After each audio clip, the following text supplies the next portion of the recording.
तो इससे अच्छा मॉडल क्या चाहिए कि जिसमें किसान को अपने उत्पादों का बेहतर मूल्य मिले, उपभोक्ताओं को शुद्ध ताज़ा चीज़ें मिले और कम पढ़े लिखे लोगों को रोजगार मिले। कस्टमर के स्वास्थ्य की भी हमें वैल्यू करनी पड़ती है, उसके पैसे की भी और उसके समय की भी। इन चीज़ों की हम हमेशा परवाह करते हैं। तो सेटिस्फाइड कस्टमर से बड़ा आपका कोई ब्रांड एम्बेसडर नहीं हो सकता। डिमांड जनरेशन उससे होती है। कई युवा स्टार्ट करते हैं लेकिन फेल हो जाते हैं बहुत जल्दी, क्या कारण रहता है फेलियर का?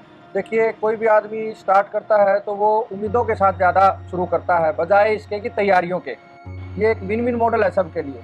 4 कुम्हारों को भी रोजगार मिला हुआ है, 17 किसानों को भी। हम मार्केट से लगभग 25 से 26% हाई रेट पे हम दूध परचेज करते हैं, तो उनका लाइफस्टाइल भी सुधर रहा है। धीरे धीरे उनकी बच्चों की शिक्षा में भी योगदान मिल रहा है। वो ब्रीड के ऊपर काम कर रहे हैं। कम पढ़े लिखे लोगों को रोजगार मिल रहा है। और चाहिए तो क्या चाहिए सर, आप बताइए। नमस्कार दोस्तों, मेरे साथ हैं प्रदीप शोराण। ये उन सब युवाओं के लिए उदाहरण है जो अपना काम शुरू करना चाहते हैं और उसमें सफल होना चाहते हैं। 3 साल पहले दूध के वैल्यू एडिशन से अपने काम की शुरुआत की, लेकिन लॉकडाउन लग गया। 2 साल लगातार लॉकडाउन झेलने के बाद भी इन्होंने अपने व्यवसाय को सफलतापूर्वक आगे बढ़ाया।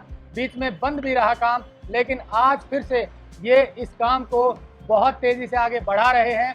कैसे ये सफल हुए और दूसरे युवाओं को क्या ध्यान रखना चाहिए जो अपना काम शुरू करना चाहते हैं। जैसे बताया, दूध की वैल्यू एडिशन से काम शुरू किया, अब ये एग्री उत्पाद भी लोगों तक पहुंचा रहे हैं, शुद्ध चीजें दे रहे हैं और कई चीजें जोड़ ली हैं। तो चलिए इन्हीं से जानते हैं लॉकडाउन को झेलते हुए कैसे सफल हुए।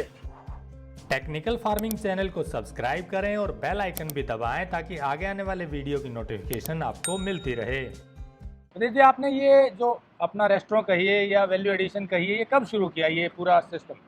17 दिसंबर 2018 को इसकी शुरुआत की थी, लेकिन उससे पहले मैंने 3 महीने देश के विभिन्न लगभग 24 राज्यों में घूम के सर्वे किया था कि क्या शुरू किया जा सकता है, कैसे शुरू किया जा सकता है। तो जो क्या शुरू किया, फिर क्या क्या निष्कर्ष निकाला आपने? देखिए, जो सर्वे किया उस दौरान मैं देश के विभिन्न राज्यों में घूमा, तो उसके निष्कर्ष निकल के आया कि किसान 3 चीज़ें बेच सकता है मोटे तौर पे, जिसमें अनाज, दाल, आटा एक, दूसरा मिल्क प्रोडक्ट्स और तीसरा मीट, अंडे, मुर्गी पालन जिसको कह सकते हैं। तो मैंने उसमें से अपना दूध का सेगमेंट चुना कि मैं दूध के ऊपर काम करूँगा, दूध की दुनिया को देखूँगा। यानी कि आपने एमबीए करने के बाद सोचा कि कुछ अपना शुरू करें। अब क्या शुरू करें उसके लिए पहले रिसर्च की। उस रिसर्च में आपके सामने 3 चीज़ें निकल कर आई जो आपने बताया, अनाज, दाल, आटा बेचने का, दूसरा दूध से प्रोडक्ट बेचने का और तीसरा अंडा, मीट, मांस बेचने वाला। ये 3 में ज़्यादा आपको पोटेंशियल नजर आया। हाँ। तो आपने दूध की शुरुआत की, कैसे शुरुआत की और 3 साल में सफलता कैसे प्राप्त की, वो जरा बताइए। देखिए, जैसे आप कह रहे हैं कि ये रिसर्च करने से पहले मैंने 9 साल 4 महीने कॉर्पोरेट में काम किया है। और कॉर्पोरेट में काम करने के दौरान एग्री सप्लाई चेन की ही तरह डिस्ट्रीब्यूशन मॉडल हर जगह होता है, तो मैंने डिस्ट्रीब्यूशन मॉडल, सेल्स मार्केटिंग की बेसिक ट्रेनिंग ली। और उसके बाद सीखना तो एक अनवरत प्रयास है जो जारी रहेगा, लेकिन वो नौकरी के दौरान का जो अनुभव था वो समझने में बहुत काम आया। और उसके बाद जब घूम के होमवर्क करके शुरू किया तो अच्छा लगा, रिजल्ट भी आए, तैयारी भी बेहतर रही। अच्छा, एक और चीज़, आपने एमबीए किया हुआ है, एमबीए करने के बाद जॉब भी की, तो जब जॉब कर रहे थे तो फिर अपना काम शुरू करने की क्या लालसा जागृत हुई? देखिए, जब नौकरी शुरू की थी तो नौकरी शुरुआत में कोई भी आदमी करता है तो उसका ये उद्देश्य होता है कि भाई मेरा भी ग्रोथ हो, प्रमोशन हो, सैलरी भी बढ़े। तो ये सारी चीज़ें होती चली गई, लेकिन उस भागदौड़ में लग रहा था कि भाई सुकून नाम की चीज़ नहीं है। और दूसरा, ये काम करके सुबह से शाम हम लग रहे हैं तो लोग और भी लोग कर रहे हैं, लेकिन मेरे इस काम से, जिस बैकग्राउंड से मैं आता हूँ, ग्रामीण पृष्ठभूमि से, जिसमें खेती बाड़ी और पशुपालन ही 2 मुख्य व्यवसाय हैं, तो इन दोनों को क्या फ़ायदा हो सकता है। जब मैं कंपनियों के प्रोडक्ट बेच सकता हूँ तो किसान के प्रोडक्ट क्यों नहीं बेचे जा सकते, जिसमें किसानों को रोजगार भी मिलेगा, उपभोक्ताओं को सब चीज़ें भी मिलेंगी। इसी उद्देश्य के साथ ही शुरू करने की, सेगमेंट में आने की मैंने सोची। तो इस सेगमेंट में आपने दूध बेचने से शुरू की, फिर मैं देख रहा हूँ तंदूरी चाय भी आप बनाते हैं, आप मिठाइयाँ भी बेचते हैं, आप साथ में ऑर्गेनिक प्रोडक्ट भी दे रहे हैं और आपने चाय, ब्रेड, पकौड़ा, समोसा, तंदूरी पराठा, ये सब एडिशन किया हुआ है। तो ये सब का मार्केट का सर्वे किया या इसमें क्या क्या दिक्कतें आई और कैसे ग्रोथ हुई? देखिए, जैसे मैंने बताया, 17 दिसंबर 2018 को हमने शुरुआत की, तो उस टाइम के ऊपर हम पार्कों में जाके गर्म दूध पिलाते थे कूलर में, लोगों को हेल्थ के बारे में अवेयर करते थे, बात होती थी, तो उससे मोटिवेशन मिला। तो लोगों का था, प्रोडक्ट के भी आप पे रिस्पॉन्स बहुत अच्छा था। तो फिर ये था कि सारे लोग दूध नहीं पिएंगे, तो फिर हमने खीर बनाना शुरू किया। उसके बाद हमने लस्सी बनाना शुरू किया। धीरे धीरे चीज़ें जुड़ती चली गई। और उसके बाद जैसे लॉकडाउन आया, पहला लॉकडाउन आया, पहले लॉकडाउन में क्या था कि हमने किसानों के समूह बना के दूध लेना शुरू किया था, क्योंकि मूल तो दूध ही है, दूध से ही प्रोडक्ट बनेंगे। दूध तो ज़मीन देती है बेसिकली, गाय भैंस तो माध्यम है। तो किसानों को कैसे न्यूट्रिशियस मिल्क पैदा किया जाए, इस बारे में हमने ट्रेन किया था। लॉकडाउन आते ही एकदम से सारी चीज़ें रुक गई, तो उन किसानों को हम ऐसा नहीं छोड़ सकते थे ना कर्मचारियों को। तो किसानों को कहा कि आप इस दूध का घी बना लीजिए और उस घी से हम कुछ बनाएंगे। हमने कर्मचारियों को भी कंटिन्यू किया 75% सैलरी देके कि कुछ ना कुछ करेंगे। तो वो जब घी बना तो उस घी को भी खपाना था। तो उसके बाद अपने कर्मचारियों से भी बात की। वो छोटे मेरे साथी ही कहूँगा, मैं उनको कर्मचारी ना कह के, टीम के साथी हैं जो शुरू से जुड़े हुए हैं। वो बोले जी इससे हम बेसन के लड्डू बना सकते हैं, जलेबी बना सकते हैं, इस तरह की चीज़ें हैं, गुलाब जामुन बना सकते हैं। तो इससे चीज़ें इस तरह से जुड़ती चली गई। जब उन किसानों का फायदा हुआ तो और किसान आने लगे जी हमारा भी दूध ले लो। तो फिर इसके साथ ही हमने मावा बर्फी, गुलाब जामुन, तो जैसे कहा फिर पनीर बनाने लगे, पकौड़े बनने लगे। तो चीज़ें तो इसी हिसाब से जुड़ती चली गई। इसमें मेरा भी योगदान रहा, मेरे से ज़्यादा किसानों का योगदान रहा जो आते चले गए। और अच्छी चीज़ें थी तो उपभोक्ता आने लगे, तो धीरे धीरे चीज़ें जुड़ती चली गई है। पोर्टफोलियो बढ़ेगा, कुछ चीज़ें और भी जोड़ेंगे अभी। तो जैसे मैं देख रहा हूँ कि उपभोक्ता आपके काफ़ी फुटफॉल है, यहाँ पर लोग आते हैं, एंजॉय करते हैं, तो क्या मेंटेन किया कि आपने उपभोक्ता कंटिन्यू रहें, कस्टमर आपके बढ़ते जाएं, उसके लिए क्या ध्यान रखा? देखिए, अगर हम एक कोर प्रिंसिपल की बात करें कि जिस भी यहाँ पे बागड़ी मिल्क पार्लर चल रहा है और आगे भी यही हमारा प्रिंसिपल रहेगा, तो इसमें pure, fresh, healthy and tasty, हम सबसे पहले इन्हीं 4 चीज़ों पे फोकस करते हैं। टेस्ट नंबर 4 पे ही आता है। तो उपभोक्ता को जब ये सारी चीज़ें मिलती हैं, और समय तो लगता ही है, जैसे आप तैयारी की बात कर रहे हैं, तो सेटिस्फाइड कस्टमर से बड़ा आपका कोई ब्रांड एम्बेसडर नहीं हो सकता। डिमांड जनरेशन उससे होती है। तो इन 4 चीज़ों की हम हमेशा वैल्यू करते हैं। पुरुष भी आप पे कस्टमर आते हैं और जुड़ते हैं। कस्टमर के स्वास्थ्य की भी हमें वैल्यू करनी पड़ती है, उसके पैसे की भी और उसके समय की भी। इन चीज़ों की हम हमेशा परवाह करते हैं। आपने बताया कि 4 प्रिंसिपल आपने तय किए जब इसमें आप आए। प्योर होना चाहिए, फ्रेश होना चाहिए, उसके और हेल्दी और फिर tasty. Tasty. Pure, fresh, healthy और टेस्टी, ये 4 पैरामीटर आपने रखे और इसके आधार पर कस्टमर आपके पास। लेकिन मैं देख रहा हूँ कि लोग टेस्ट पर ज़्यादा फोकस करते हैं। जो बेचने वाले होते हैं, जो भी प्रोसेस्ड फूड आइटम होते हैं, उनमें टेस्ट का ध्यान रखा जाता है। इस चक्कर में कुछ केमिकल भी डाल देते हैं। तो आप टेस्ट को 4 नंबर पर रख रहे हैं, फिर भी कस्टमर आपसे जुड़े, इसका क्या कारण? देखिए, कस्टमर आज के दिन हेल्थ अवेयर कस्टमर के लिए ही हमने पोजीशनिंग की है। और अवेयर कस्टमर जानता है कि कोई भी चीज़ वो खाता है तो उसके हेल्थ पे का क्या प्रभाव पड़ता है। वो पहला किसी के लिए भी अट्रैक्शन टेस्ट ही होता है। जैसे आप कह रहे हो, टेस्ट नहीं लगेगा तो इन चीज़ों पे फोकस नहीं करेगा। तो हमने हिट एंड ट्रायल से अपनी रेसिपी डेवलप की है और टेस्टी तो उसको बनाते हैं, लेकिन प्योर फ्रेश हेल्दी होता है। और बहुत से लोग आते हैं, अब तो दिन में 2-4 कस्टमर ही हैं, बाकी को पता चल गया, वो पूछते हैं हाँ जी ये प्रोडक्ट कब बना था। तो मुझे इस बात की खुशी है कि लोगों में एक अवेयर होगी। उस मुहिम में मैं एक योगदान दे रहा हूँ कि लोग प्योर, फ्रेश और हेल्दी पे भी ध्यान दे रहे हैं। कुछ अवेयरनेस पहले से थी और हम भी योगदान दे रहे हैं, तो बढ़ रही है। दोस्तों, जैसा प्रदीप शोरान ने बताया कि इनका पहला मोटिव यही था कि कोई भी चीज़ जो खाने की उपभोक्ताओं तक पहुंचे, कस्टमर इनके पास जो आते हैं, 4 चीज़ों का इन्होंने ध्यान रखा। प्योर होना चाहिए, सबसे पहले प्योरिटी, फिर फ्रेश होना चाहिए, यानी कि पुराना या बासी नहीं हो, फिर हेल्दी होना चाहिए, यानी कि उसमें न्यूट्रिशियस वैल्यू भी होनी चाहिए, ये नहीं, और उसके बाद चौथा टेस्टी भी होना चाहिए। चारों चीज़ों का कॉम्बिनेशन किया तो जो अवेयर कस्टमर है वो फिर रिपीट होने लगे, बार बार आने लगे।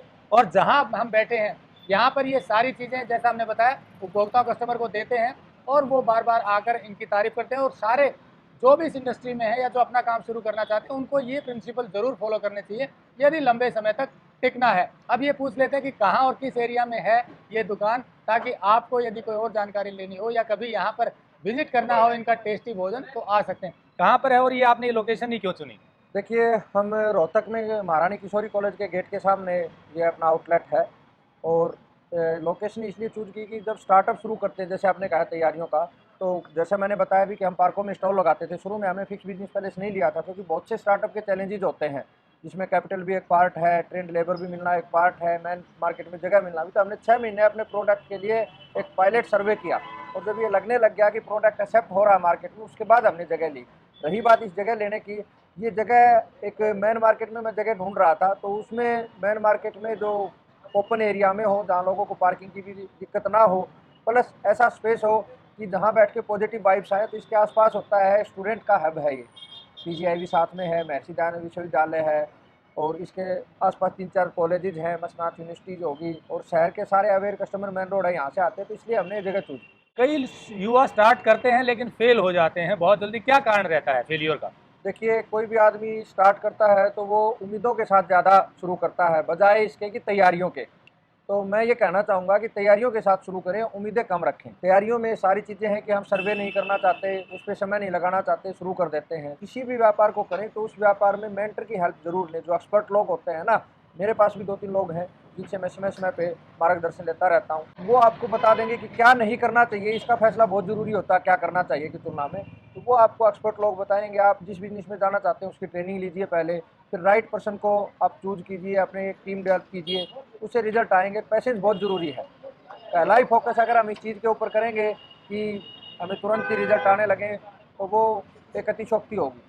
किसी भी काम को जमने में 1 साल 1.5 साल का समय लग जाता है, और हमें तो वो समय भी नहीं मिला। जैसा आपको पता है 3 लॉकडाउन और 3 साल। तो लेकिन 3 बावजूद साल में 3 लॉकडाउन आपने कैसे झेले? क्योंकि ये एक ऐसी इंडस्ट्री है कि कस्टमर अगर नहीं आएगा तो बाकी खर्चे तो मेंटेन रहते ही हैं, तो उनसे आपने कैसे कोप अप किया? देखिए, वो खर्चे तो जैसे आपने कहा वो खर्चे तो चलते ही रहे। जैसे मैंने आपको पहले भी बताया कि हमने लॉकडाउन में भी अपने वर्कर्स को 75% सैलरी दी, उनका रहना खाना और जगह का रेंट ये सब एजिटी चलता ही रहा। तो उस नुकसान को हमने झेला परिवार से सहायता लेके, और धीरे धीरे शुरुआत में जैसे हम नॉन बिजनेस फैमिली से हैं, और जो स्टार्टअप होते हैं मेजोरिटी का यही हाल होता है, तो इंफ्रास्ट्रक्चर पे भी बहुत पैसा लगता है, पूरी तैयारी करनी पड़ती है। और जो आपने कहा कस्टमर कैसे आया, देखो हमने क्वालिटी से कभी समझौता नहीं किया। जो आपको जैसा कि कोर प्रिंसिपल बताया, pure fresh healthy and tasty, तो कस्टमर जुड़ा रहा। उसी भी यहाँ पे ये एक किसान के उत्पादों पे आधारित मॉडल है, और इसकी जो हमारे अंदर सबसे पॉजिटिव चीज़ है कि वो भावनाएं जुड़ी हुई हैं उन किसानों के भी। एक छोटे से मॉडल में जैसे मैं आपको थोड़ा बताना चाहूँगा, जिन 17 किसानों से हम दूध ले रहे हैं उसके ऊपर भी हमने 3 किसानों को रोजगार दिया है। 2 रुपये लीटर उस किसान को देते हैं जो दूध दे के जाता है। 6 किसानों पे 1 किसान है जो दूध दे के जाता है। तो इस तरह की सारी पॉजिटिव भावनाएं हैं। तो इससे अच्छा मॉडल क्या चाहिए कि जिसमें किसान को अपने उत्पादों का बेहतर मूल्य मिले, उपभोक्ताओं को शुद्ध ताज़ा चीज़ें मिले, और कम पढ़े लिखे लोगों को रोज़गार मिले। और ये सारी चीज़ें जो हम सर्व कर रहे हैं, या आपने देखा होगा, ये हम कहीं भी प्लास्टिक का यूज़ नहीं करते, मिट्टी के कुल्हड़ में भी प्रयोग करते हैं। तो इन सभी चीज़ों की वजह से ये एक विन विन मॉडल है सबके लिए। 4 कुम्हारों को भी रोजगार मिला हुआ है, 17 किसानों को भी। हम मार्केट से लगभग 25 से 26% हाई रेट पे हम दूध परचेज करते हैं, तो उनका लाइफस्टाइल भी सुधर रहा है। धीरे धीरे उनकी बच्चों की शिक्षा में भी योगदान मिल रहा है, वो ब्रीड के ऊपर काम कर रहे हैं, कम पढ़े लिखे लोगों को रोजगार मिल रहा है। और चाहिए तो क्या चाहिए सर, आप बताइए। तो दोस्तों, जैसा प्रदीप चौरान ने बताया कि इनका जो वेंचर है उसमें किसानों को मार्केट रेट से ज़्यादा मूल्य मिलता है, चाहे वो दूध की बात करें या दूसरे उत्पादों की। उपभोक्ताओं को शुद्ध और पोषण से भरपूर चीज़ें मिलती हैं, और कुछ लोगों को इनके माध्यम से रोजगार मिला हुआ है। मतलब ये एक विन विन मॉडल है, जैसा प्रदीप चौरान ने बताया। परंतु इसमें एक ही कंडीशन है कि सारी चीज़ों का ध्यान रखते हुए आपको प्योरिटी, शुद्धता, फ्रेशनेस और किसानों की भलाई और उपभोक्ताओं की भलाई का ध्यान रखते हुए काम करेंगे तो फिर आप अवश्य सफल होंगे। हमारी कोशिश यही है कि आपको ऐसे युवाओं से मिलवाया जाए जो एंटरप्रेन्योरशिप को बढ़ावा दे रहे हैं और शुद्ध चीज़ें लोगों तक पहुंचाकर किसानों की आमदनी भी बढ़वा रहे हैं। आगे भी ऐसे लोगों से मिलवाते रहेंगे। जुड़े रहिए टेक्निकल फार्मिंग से। नमस्कार, जय हिंद। अगर आपको यह वीडियो पसंद आया है तो ज्यादा से ज्यादा लाइक और शेयर जरूर करें। साथ ही चैनल को सब्सक्राइब करना ना भूलें।